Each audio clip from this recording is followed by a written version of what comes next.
नमस्कार, मैं रितेश पारिक स्वागत करता हूं आप सभी का द उड़ान साथ साथ में। आज की खास मुलाकात श्रीमान महेश चौधरी के साथ। आपको पता है, आप सभी जानते हैं कि अशोक गहलोत साहब ने विश्वविद्यालय चुनाव कराने की, छात्र संघ चुनाव कराने की घोषणा की है और बहुत जल्द ये चुनाव होंगे। इस चुनाव में कई दिग्गज ताल ठोक रहे हैं, उन्हीं में से एक श्रीमान महेश चौधरी जी हमारे साथ है, तो उनसे मुलाकात करते हैं, जानते हैं उनके बारे में उन्हीं की ज़ुबानी। तो आइए मुलाकात करवाते हैं आपके श्रीमान महेश चौधरी के साथ। नमस्कार सर, स्वागत करता हूँ आपका द उड़ान साथ साथ में। सर, सबसे पहले हम आपका विस्तृत परिचय हम जानना चाहेंगे। रितेश जी, आपका सबसे पहले तो मैं बहुत बहुत धन्यवाद करना चाहता हूं कि आप मेरे जैसे एक गरीब किसान परिवार से आने वाले छात्र नेता का एक इंटरव्यू लेने के लिए आपने अपना कीमती समय निकाला, और आपके चैनल का मैं आभार प्रकट करता हूं। सर्वप्रथम तो मेरा नाम महेश चौधरी है, सीकर ज़िले का मैं रहने वाला हूँ, और राजस्थान विश्वविद्यालय में 2016 से राजस्थान कॉलेज या संगठक महाविद्यालय है, वहाँ से मैंने यूजी की परीक्षा यूजी उत्तीर्ण की। उसके बाद में मैंने पीजी में एडमिशन लिया, 2019 में पीजी में एडमिशन लिया। उसके बाद में लगातार मैं छात्र हितों के अंदर लगातार कार्यरत हूँ। छात्र हितों की जो भी मांगे होती है उनके लिए मैं हमेशा खड़ा रहता हूँ, और छात्रों की आवाज़ को मजबूती से प्रशासन के समक्ष रखता हूँ।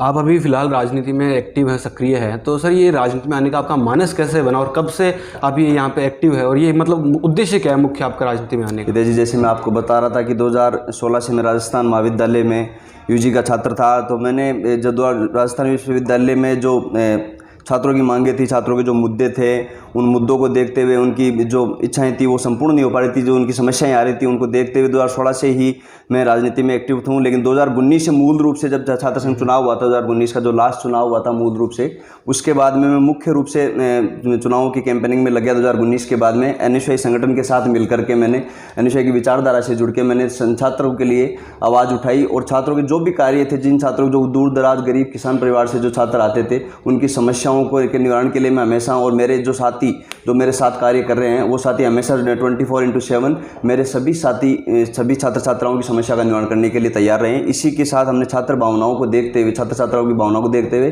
चुनाव लड़ने का निर्णय लिया। तो क्या आप यहाँ पे आए तभी ये मानस था कि चुनाव लड़ेंगे नोट से? नहीं, ऐसा कोई मानस नहीं था पहले कि कोई मानस था कि आके चुनाव लड़ेंगे।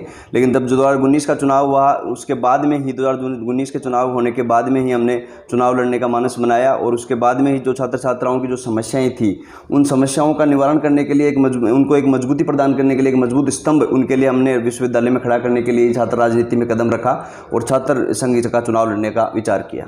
सर, अभी यूनिवर्सिटी में एनएसयूआई और एबीवीपी दो बड़े संगठन हैं, तो क्या आप इन दोनों में से टिकट लेना चाहेंगे या फिर निर्दलीय ताल ठोकेंगे? क्या? जी नहीं, मैं 2019 से 18-19 से एनएसयूआई के साथ सक्रिय सदस्य हूँ एनएसयूआई का, और एनएसयूआई के लिए काम करता आया हूँ।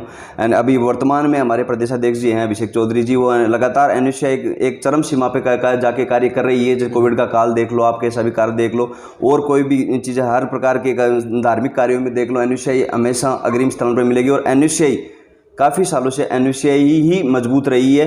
कारण बस ये रहेंगे कि एनएसयूआई की टिकट नहीं निकल पाई, लेकिन अब की बार ऐसा नहीं होगा, क्योंकि अब की बार एनएसयूआई प्रमुखता से चुनाव लड़ेगी और मजबूती से चुनाव लड़ेगी, और एनएसयूआई का जो टिकट भागी होगा उसको चुनाव लड़ाएंगे, तो एनएसयूआई परिवार उसको चुनाव लड़ाएगा, और वही चुनाव जीत के एनएसयूआई ही अब की बार विश्वविद्यालय से जीत के आएगी। सर, आप चुनाव लड़ रहे हैं, आपके सामने और भी कई नेता बन के आए हैं, कई छात्र चुनाव लड़ रहे हैं, तो सर आप एक तौर पे पूछूं तो आप किसे आप अपना अपोनेंट मानते हैं कि ये बराबरी में या फिर ये मैदान में? देखो सर, वो तो अलग अलग बात है। देखो, सब छात्र नेता अलग तैयारी कर रहे हैं, अलग अलग संगठनों के, एबीवीपी के संगठन के भी छात्र नेता तैयारी कर रहे हैं, कई निर्दलीय छात्र नेता भी तैयारी कर रहे हैं, सब छात्र नेता तैयारी कर रहे हैं, संगठन के भी कर रहे हैं। लेकिन अब की बार की मैं बता रहा हूँ आपको तेजी, अब की बार की स्थिति ये है कि एनएसयूआई मजबूती से काम कर रही है। कोविड काल के अंदर जो एनएसयूआई ने कार्य किया, किसान आंदोलन का देख लो आप, और अन्य कोई भी मांगे देख लो, जो जहाँ छात्र हितों की बात आती है वहाँ एनएसयूआई खड़ी है। क्योंकि एनएसयूआई के प्रदेशाध्यक्ष जी ऐसे हैं कि वो भी इसी पृष्ठभूमि से आते हैं। उन्होंने भी राजस्थान विश्वविद्यालय से चुनाव लड़ा, लॉ कॉलेज के वो अध्यक्ष रहे, और आज में वर्तमान में प्रदेशाध्यक्ष है। तो वो इस छात्राओं की भावनाओं को समझते हैं, और उन्हीं लोगों को तवज्जो देते हैं जो छात्र वर्ग की आवाज़ को उठाते हैं और आवाज़ को मजबूती से जनता के सामने और प्रशासन के सामने रखते हैं। सर, एक जनता के दिमाग में एक बात बैठी हुई है कि राजस्थान यूनिवर्सिटी में चुनाव जीतने के लिए जातिवाद एक बड़ा फैक्टर है। सर, क्या कहना चाहेंगे कि ये है जातिवाद बड़ा फैक्टर? देखो, मेरा मानना है तेजी कि जातिवाद को प्रायोरिटी दे, जो छात्र वर्ग की आवाज़ उठाता है, जो छात्र हितों की बात करता है, ऐसे लोगों को आगे लाना चाहिए।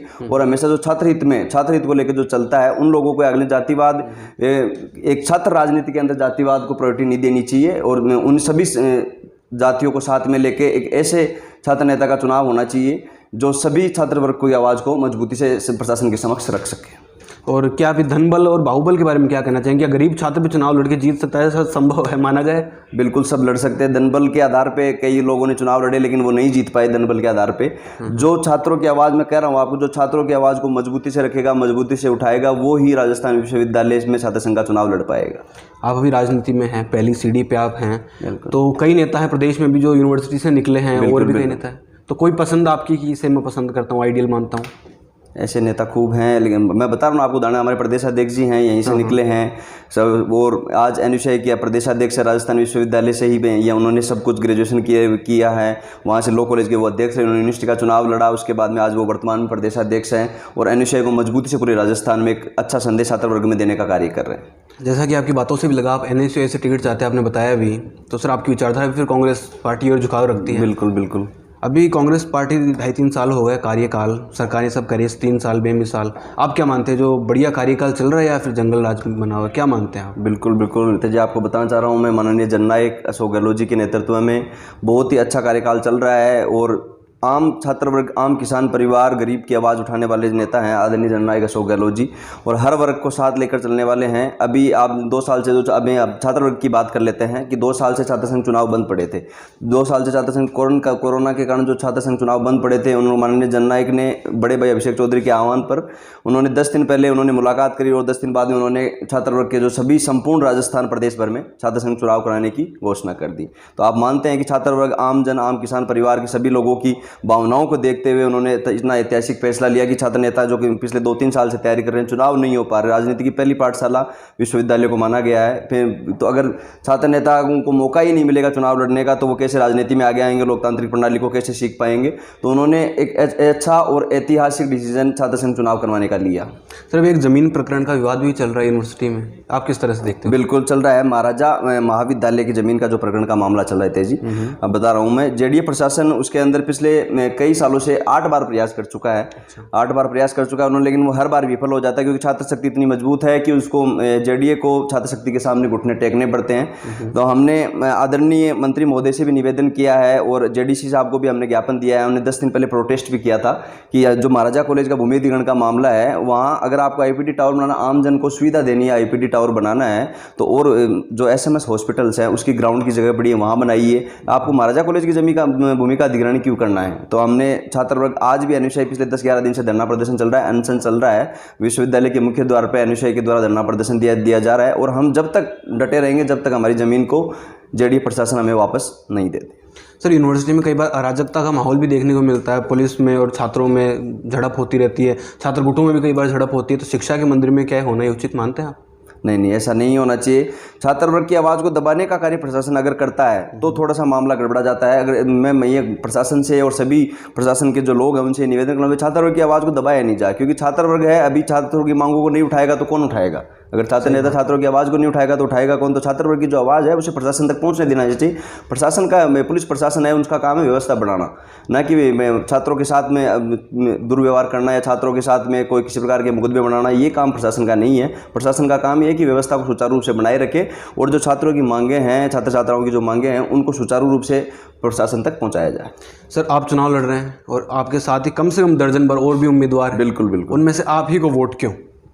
मेरे को वोट इसलिए क्यों सर, मैं छात्र वर्ग की आवाज़ को और सभी कम्युनिटी को साथ में लेकर चलने वाला हूं। मेरे जो आज मैं बता रहा हूं, हमारे जो साथी काम कर रहे हैं, जो मेरे भाई बहन मेरे साथ जो काम कर रहे हैं, सभी कम्युनिटी के लोग मेरे साथ में हैं। आपने बीच में क्वेश्चन किया था जातिवाद का, इसलिए अगर सभी कम्युनिटी के लोग मेरे साथ में मिलकर कार्य कर रहे हैं और सभी को मैं सपोर्ट कर रहा हूँ या सभी लोग मेरे साथ लगे हुए हैं, तो वो कोई उम्मीद से लगे हुए हैं और उनको पता है कि मैं उनके लिए क्या कर सकता हूं या उन छात्र वर्ग की आवाज़ को कैसे मजबूती से उठा सकता हूं। इसीलिए तो सभी लोग मिलकर साथ करना चाह रहे हैं। इसलिए कह रहा हूं मैं कि आम छात्र वर्ग की आवाज़ को मजबूती से अगर कोई उठाता है तो छात्र उसी नेता को, छात्रों को चुनना चाहिए जो आम छात्र वर्ग की आवाज़ को किसी महाविद्यालय की या किसी पर्टिकुलर एक चीज़ को लेकर कोई मुद्दे उठाते हैं तो उनको नहीं चुनना चाहिए। बाकी संपूर्ण छात्र वर्ग की, संपूर्ण विश्वविद्यालय की छात्र शक्ति की जो आवाज़ को मजबूती से उठाता है उसी को नेता चुनना चाहिए। कोई संदेश आप अपने कार्यकर्ताओं को देना चाहें तो कार्यकर्ताओं को और छात्रों को, मैं सभी छात्र छात्राओं को ये संदेश देना चाहता हूँ कि जो चुनाव, छात्र संघ जो चुनाव करवाया जा रहा है वो शांतिपूर्ण तरीके से, आदरणीय जननायक ने कहा है कि शांतिपूर्ण तरीके से चुनाव करवाया जाए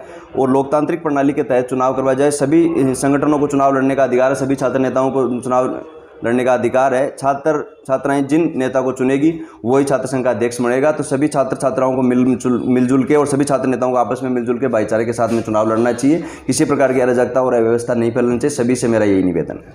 तो जैसा कि आप सभी ने देखा कि हमने महेश चौधरी जी से बात करके अच्छा लगा कि NSCI से संभावित प्रत्याशी हो सकते हैं और छात्र हितों की ये बात करते हैं, छात्रों हितों के ये मुद्दे उठाते हैं अक्सर। और यूनिवर्सिटी में बहुत जल्द चुनाव होने वाले हैं, तो देखते हैं चुनाव में क्या होता है। तो साहब, आपके उज्जवल भविष्य के लिए हमारी शुभकामनाएं। बहुत बहुत धन्यवाद साहब।